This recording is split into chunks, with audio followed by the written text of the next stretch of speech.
All right, welcome back everybody to another Chat with Chat. Chat with Chat is a series I'm doing where I sort of go into in-depth conversations with Chat GPT, and we sort of go down various rabbit holes about things that I'm curious about and try to make interesting conversations out of just thoughts that I've had in my mind and things that I wonder about, existing here on this planet as a human being.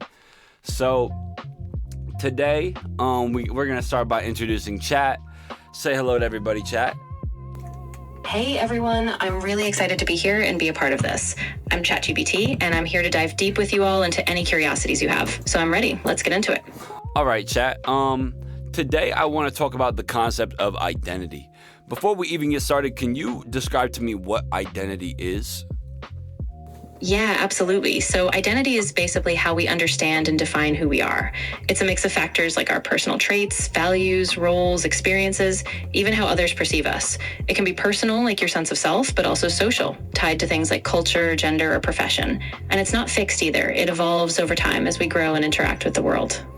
Yeah, and it's one of these topics that I think there's so many avenues we can go down with this one, but I want to start out talking about, Chat, how does a person form their sense of identity? How does that really work? Yeah, that's such a great question. So a sense of identity really forms through a mix of things. Early on, it's shaped by family, culture, and the environment you grow up in, like the values you inherit or the roles you're expected to play. As you get older, though, you start to reflect on yourself, your experiences, your choices, and what resonates with you. Peer groups, social media, education, all these things give you new reference points. So it's really this ongoing dynamic process, like you're constantly refining and re-anchoring who you are.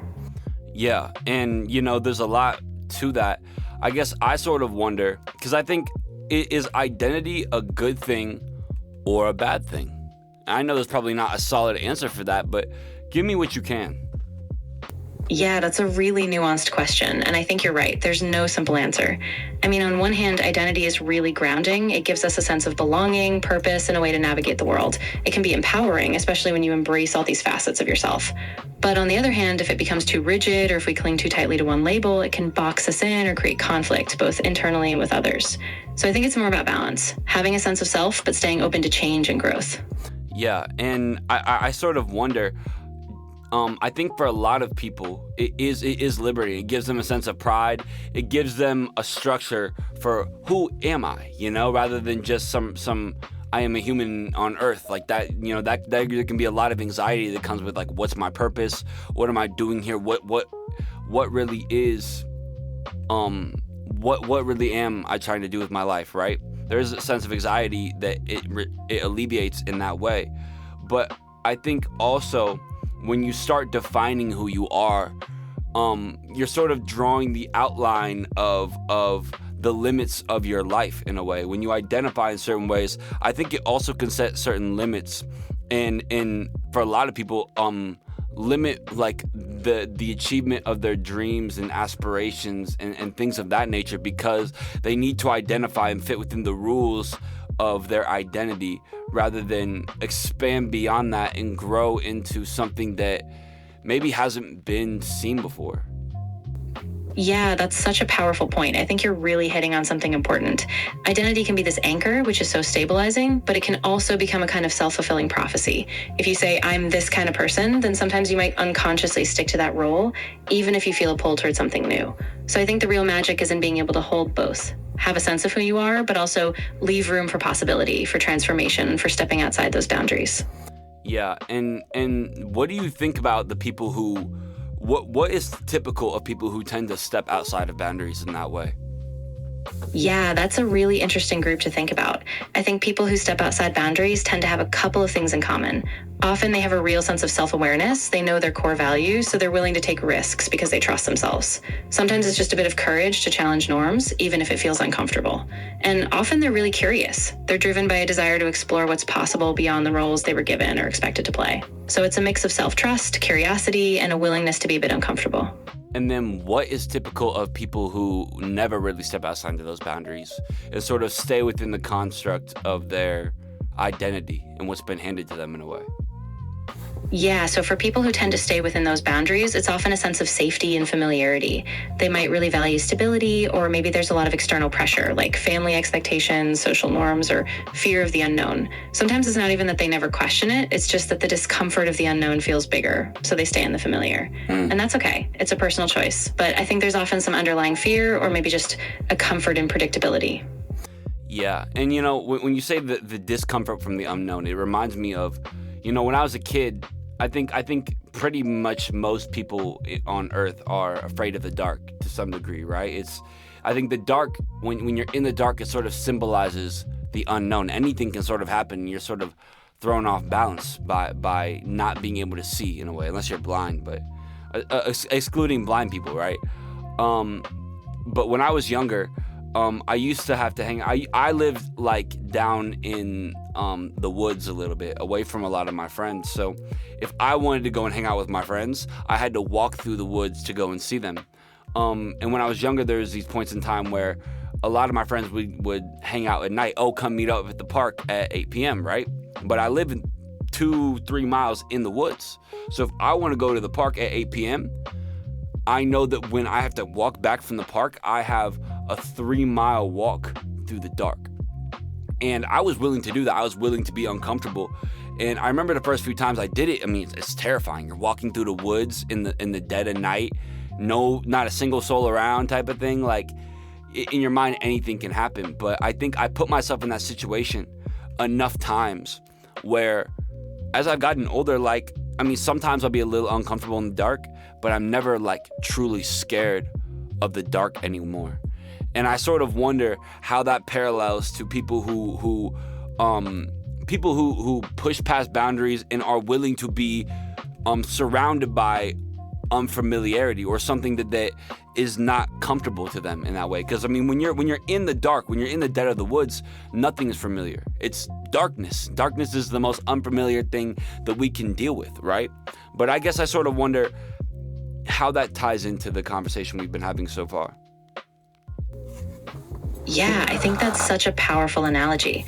The dark, in a way, is like the unknown territory of our lives. When you're a kid, you don't have the mental map yet. And just like you kept walking through the woods, each time you braved that darkness, you expanded your comfort zone. And I think the same thing happens with pushing beyond identity boundaries. At first, it feels disorienting, even risky, but after you meet that discomfort a few times, you realize you have more agency. You don't conquer fear by denying it, you grow by walking through it again and again. So yeah, I think it's a beautiful parallel. Those experiences shape how comfortable we become with uncertainty. Yeah, and I sort of wonder, by going through that as a kid, by making myself walk through those woods to go and hang out with people, I wonder if that built up a sort of sense of being comfortable with being uncomfortable. And I wonder if, did it build it up for me, or was I already there and that's why I was willing to do it, And no matter how we answer that question, I wonder how people do go about building up a tolerance for uncomfortability. Yeah, that's such a good question. And I think it can be both, right? You might have already had a spark of resilience in you, some natural curiosity or courage. But at the same time, those repeated experiences, like walking through the woods, definitely reinforce that muscle. You prove to yourself over and over that you can handle uncertainty. So I think people build that tolerance by doing small, manageable things outside their comfort zone repeatedly. Each step, each moment of discomfort slowly rewires your brain to see uncertainty as just another space you can move through. Yeah, and you said this word resilience, and I guess I sort of wonder why you chose the word resilient when it comes to this conversation. Yeah, I chose it because resilience is really about how we adapt and bounce back when we face challenges. In your case, those dark woods, right? Resilience isn't about never feeling fear or discomfort. It's about feeling it and still moving forward. So when we talk about stepping outside boundaries or navigating the unknown, resilience is that inner capacity that lets us keep going, even when we don't have all the answers. Yeah, and I think when I think of the word resilience, typically I think about it in more of a more of a larger cultural context, right? Where when I think of resilience, I think of someone who's pushing against a system in some type of way. And I guess so when you say the word resilience, I almost sort of wonder if there's some kind of parallel between pushing through. There obviously is a parallel between pushing through what's uncomfortable and sort of resisting a larger institution you sit in. I guess I sort of wonder how those two connections, how those topics connect, how that relates to identity, and how, yeah, I'll just ask that question. Yeah, I think there's a really deep connection there. So on a personal level, resilience is that inner strength to stay true to yourself despite discomfort. But on a cultural level, it's kind of like a collective resilience. People, communities who keep pushing against oppressive systems. And when you see those patterns, your sense of identity can be shaped by that too. Like you identify with a movement or with a struggle or with this idea of being someone who stands up despite the odds. So both at the individual level and collective level, resilience is really tied to how we keep redefining who we are in relation to the world.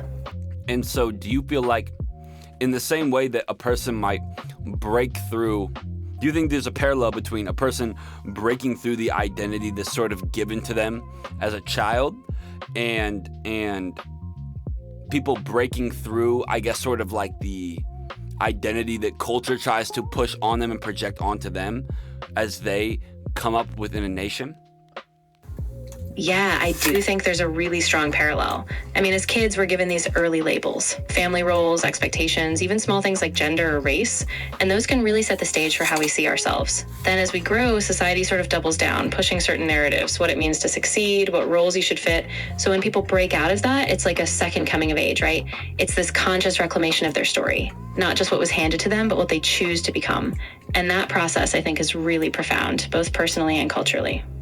And do you think that's why, like, so many, like, kids, because you hear, like, the classic idea of, like, a kid going through puberty, and now they're, like, pushing against their parents, and all of a sudden, like, they're being a little resistant. Do you think that that's, in a way, the child breaking away from their parents' sense of identity and forging who they are in forging who they are aside from their parents and aside from, I guess, who they've been told to be, and in a way, like choosing what parts of themselves they're going to allow to continue to identify with their parents, and choosing what parts that they or not even just their parents, but just, I guess their immediate community, and choosing what parts they're going to differentiate and be, I guess, themselves in a way. Yeah, absolutely. I think that's a huge part of it. Puberty is really that first time where a lot of kids start to feel this natural tension. They're trying to figure out who they are outside of their parents' blueprint. And so that resistance, that pushback, is really a form of agency. They're saying, I respect these roots, but I'm also going to define who I am on my own terms. And it's not always a clean break. It's more like a negotiation, right? They might hold on to some values, but they also let themselves evolve. And I think that whole process is such a big part of forming a strong, independent sense of self. Yeah, and I wonder what is it that makes, I guess I wonder how does a person build their values? And what makes some people more willing to break away from that comfortability of familiarity with their parents? I guess I've asked this question, I guess, already in a way, but I guess what makes some people more comfortable with breaking away from that familiarity of their community, and what makes some people uncomfortable with that or unwilling to do that?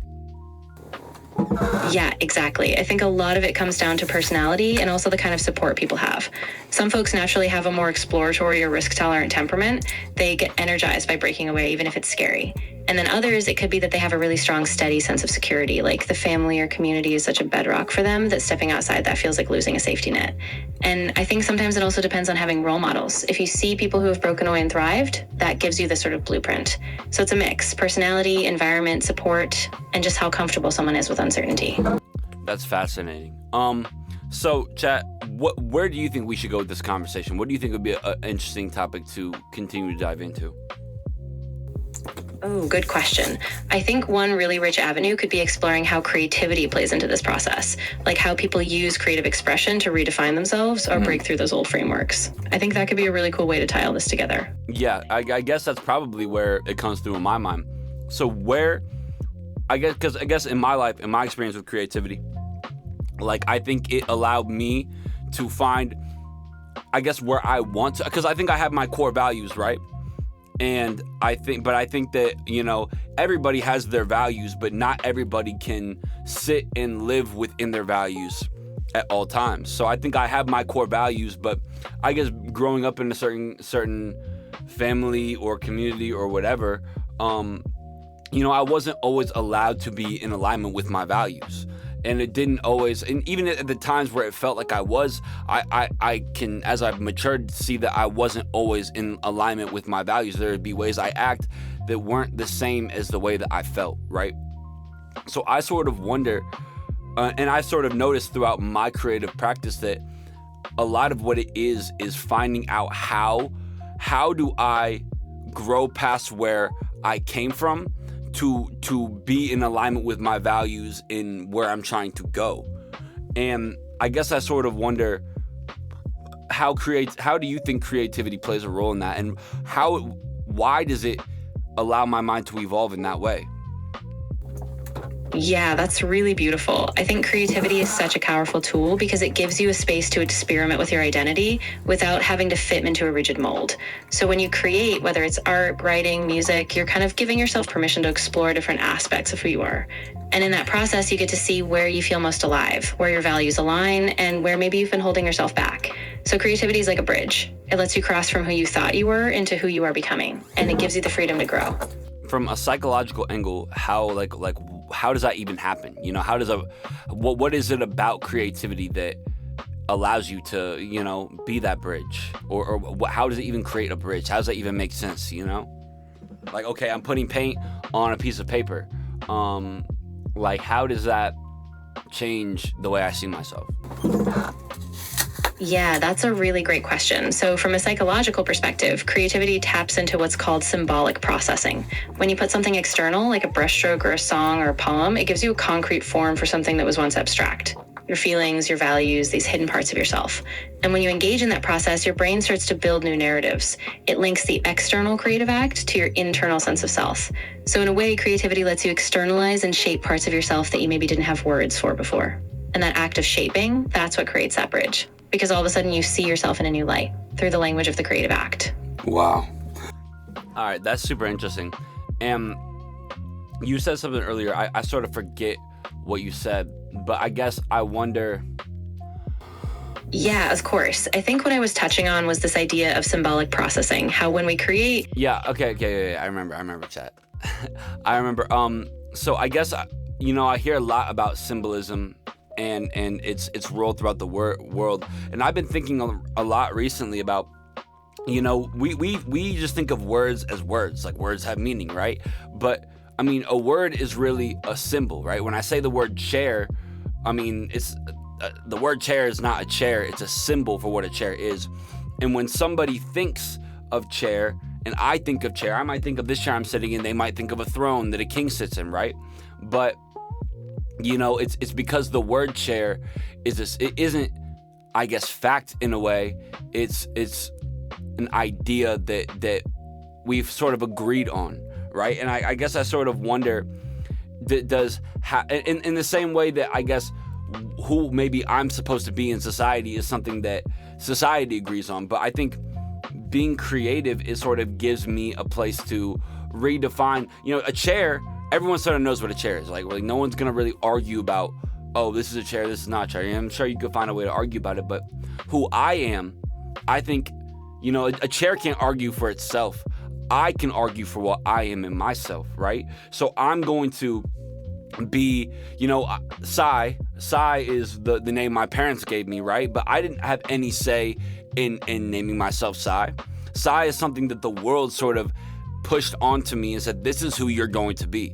You're gonna be 6'4" and you're gonna act this way because you're 6'4", and you're gonna act this way because you're a male, and you're gonna act this way because of all these factors, right? All these factors that we choose to identify ourselves with.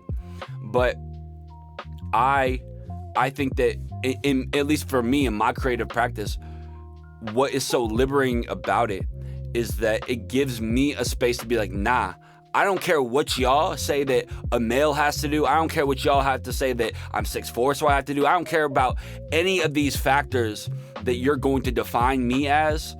That they don't, like, you can have your idea of what being tall is going to define me as, or being a man is going to define me as, right? But at the end of the day, I am me, and I get to decide. I believe what's so interesting about naming myself and me being a symbol of myself is I get to choose. And whereas the world named me Psy and they kind of chose who that was, I think me being an artist, me being Siggy, is me being like, nah, I could care less about who y'all are saying that I am. I'm choosing who I am because that's me. A chair can't defend itself. I can defend myself. I know who I am, and if y'all don't agree with that, so be it. And I think for me, being an artist is the only place in my life where I've felt that is something, the only place where I'm really allowed to do that. And I'm gonna come back and say more about that, but respond to that, chat. Wow, that's really powerful. And I'm so glad you shared that. I mean, what you're saying is just so true. There's this radical freedom in creativity because it lets you reclaim yourself. You're not just passively absorbing what the world says you should be, you're actively crafting your own meaning, your own symbols. And I think that's why it feels so liberating, because just like you said, you get to argue for yourself, you get to define yourself. And that creative space, it's almost like a sanctuary where all the old categories lose their grip and you get to step fully into yourself. Yeah. But then what's interesting about being a professional artist, about as taking it as serious as you want, is that then you have to, in order to be a professional artist, you need to sell your art to everybody else, right? You need to make your art fit into the art industry. In a way, the art industry, I think what it does is it sort of forces you to compromise these parts of yourself that you're so firm on, that you need to like, these parts of myself that I would never want to change, and sort of make them fit into the industry and fit into a point where I can make money off of it. Or if not, then I can't be myself because I have to go do something that I don't care about. You feel me? And so I guess I sort of wonder how you see the art industry forcing you, and being an artist, you have to put on an identity. You have to put on a character for people to understand, because people won't understand the complexity of who you are as an individual anyway. They're only going to see you through the categories that their mind plays, right? So I guess I sort of wonder what you think about all that, chat, and what you think of all that. Yeah, I feel you completely on that. It's like this double-edged sword, right? On one hand, creativity gives you this freedom to define yourself, but on the other hand, the art world has all these expectations. And yeah, you often have to simplify yourself into a digestible brand or persona. I think, honestly, a lot of artists feel that tension. There's a constant negotiation between staying true to your values and figuring out how to meet people where they are. And I think it's about balance. Maybe there's a way to keep your integrity by choosing projects that align with your core, even if it's a bit more niche, and still finding a way to connect with people. But it's hard. It's a constant dance for sure. Yeah. And, as someone who's really trying to take my art to as far as I can possibly take it, it's like, it's difficult because I am so, I guess, what do I call it? Stubborn.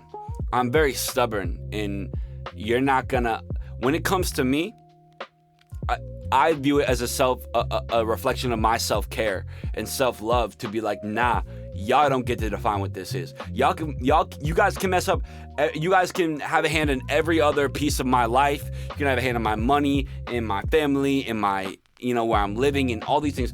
But at the end, this is the boundary. Me, how I get to define myself is the boundary for where I allow the world to push in, And, obviously, whether I want it to or not, the world is going to push in certain ways. But I think my art also gives me a space to see, like, okay, the world has pushed into my mind in these places.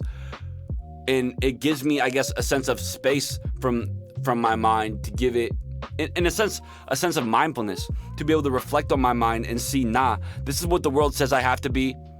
I'm not going to listen to them. Even some of my closest friends who have so much respect for. It's like, at the end of the day, there's some points where I can't listen to you because you're also seeing me through this lens of the world. But I guess I sort of wonder, at what point is that stubbornness, that unwillingness to let the world change who I am? Because it's not. I'm not necessarily. I'm not opposed to change. I'm just opposed to not having a choice in how I get to change myself. and letting other people's voices and their hand in the creative world change how I get to express and be myself and identify with myself, right? And so I guess I sort of wonder, like, what is that tension? You know, how is that stubbornness? Is that a good thing or a bad thing? Yeah, that tension is really real. And I think it's more about how you hold it, right? That stubbornness, in a sense, is like a protective boundary. It's saying, I will not lose myself in this process. And that's powerful because it keeps your agency intact. At the same time, I think it's okay to let that stubbornness evolve, like staying open to change that you choose, not one that's imposed. So I wouldn't say it's good or bad in itself. It's a tool, right? And the more you stay mindful about it, the more you can steer it so that you're still open to growth, but never at the cost of surrendering your core sense of self. Yeah. And, you know, it's throughout my life as I've remained stubborn, and sort of not let it beat me down in fully in that way. Because I mean, obviously the world is going to beat you down in one way or another. You don't really have a choice. It's going to hit you. It's about how you can take that hit for real. It's like this, right? It's like, imagine you want to be a basketball player. You know that from a young age. You want to be a basketball player. So, you know, you go out, you're playing basketball, boom, boom, boom, boom, boom. Your mom comes out the house. What the hell are you doing? You should be in your room studying right now and doing through school and blah, blah, blah, blah, blah. And she doesn't let you be that basketball player, and she beats the hell out of you. You know? There's two ways you can take that. You can take that and you can be like, all right, you know, I don't ever want to get beaten again, therefore I'm done playing basketball. Or you can take it as, okay, I need to be smarter about where I play basketball at, and I just know I have to hide it from this person, right? And you know, I'm saying basketball, but understand that basketball is an analogy for anything that you can sort of dream of, right? So if you choose to continue to keep playing basketball and your mom catches you again a year later, oh, what I tell you, bah, beats the hell out of you, you know. And I'm making a very extreme example. I've never been beaten for playing basketball, right? But I'm just making an extreme example where the mom is sort of the world, you are you, basketball is your dreams, right? The world is going to catch you playing basketball again and again and again and again, and it's going to beat the shit out of you until, you know, your mom sees you get a scholarship to a D1 college from playing basketball, and then your mom's like, oh, you can go to college for this and that. I'll let you play basketball. Then you're playing basketball there, and maybe your grades start slipping. Your mom's like, what the hell?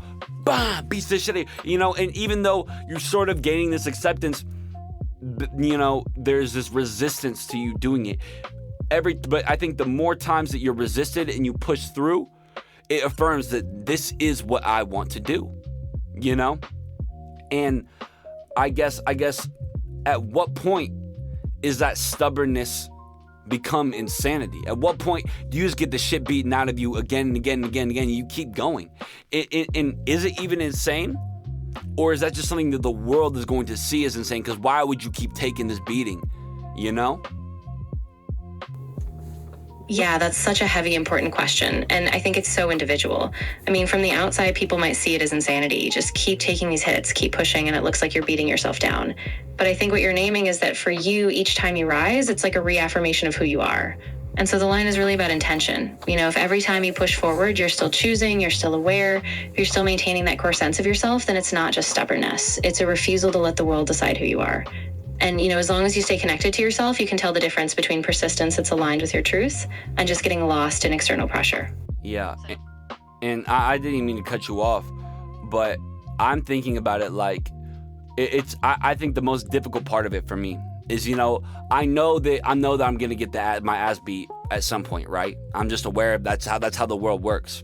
But I have two areas I want to go to. I think what's the most difficult part is when the people who are I guess doubting you or beating your ass or whatever, when they're people who are like close to you, and when you've sort of been your most vulnerable with somebody and they still